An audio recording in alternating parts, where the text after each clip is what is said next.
బల్కంపేట ఎల్లమ్మ కళ్యాణోత్సవాన్ని పురస్కరించుకొని ఎంపీ అనిల్ కుమార్ యాదవ్, తలసాని శ్రీనివాస్ యాదవ్ అన్ని శాఖల అధికారులతో సమీక్ష నిర్వహించారు.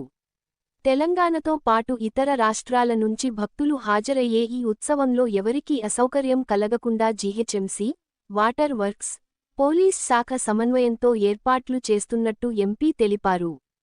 శివశక్తులు, పోతరాజులకు ప్రత్యేక లైన్ ఏర్పాటు చేయనున్నట్లు వెల్లడించారు. జాగ్రత్తల సందర్భించి ఈరోజు స్థానిక ఎమ్మెల్యే పెద్దలు శ్రీనివాస్ యాదవ్ గారు డీటెయిల్డ్గా అన్ని డిపార్ట్మెంట్ సంబంధించిన రివ్యూ కూడా చేయడం జరిగింది. దీనికన్నా ముందు ప్రభుత్వం తరఫున మన హైదరాబాద్ ఇన్ఛార్జ్ మినిస్టర్ పున్నం ప్రభాకర్ గారి ఆధ్వర్యంలో అన్ని డిపార్ట్మెంట్స్ని రివ్యూ చేయడం జరిగింది. ఎలాంటి ఇబ్బంది కలగకుండా, ఎందుకంటే బల్కంపేట్ ఎల్లమ్మ తల్లి అంటే మొత్తం తెలంగాణనే కాకుండా ఇతర రాష్ట్రాల నుంచి కూడా దర్శనానికి రావడం జరుగుతుంది. మరి ఎలాంటి ఇబ్బంది కలగకుండా అందరికీ కూడా అన్ని రకంగా సపోర్ట్ చేసుకుంటూ అన్ని విభాగాలు అంటే జిహెచ్ఎంసీ కావచ్చు, వాటర్ వర్క్స్ కావచ్చు, లా అండ్ ఆర్డర్ కావచ్చు, అదేవిధంగా అన్ని డిపార్ట్మెంట్స్ వాళ్ళతో కూడా డీటెయిల్గా వాళ్ళందరికీ కూడా ఇన్స్ట్రక్షన్స్ ఇవ్వడం జరిగింది.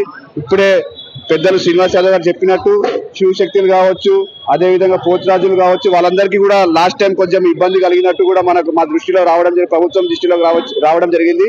దానిపైన కూడా మినిస్టర్ గారు డీటెయిల్గా ఇన్స్ట్రక్షన్స్ ఇవ్వడం జరిగింది. ఈసారి ఎలాంటి ఇబ్బంది కలగకుండా వాళ్ళకి సపరేట్ లైన్ వాళ్ళకి ఇవ్వడం జరుగుతుంది. అదేవిధంగా ఎవరు వచ్చినా కూడా సీనియర్ సిటిజన్స్ కావచ్చు, ఎంతమంది భక్తులు వచ్చినా కూడా ఎలాంటి ఇబ్బంది కాకుండా వాళ్ళందరికీ కూడా దర్శనానికి ఏర్పాటు చేయాలని కూడా ఇన్స్ట్రక్షన్ ఇవ్వడం జరిగింది.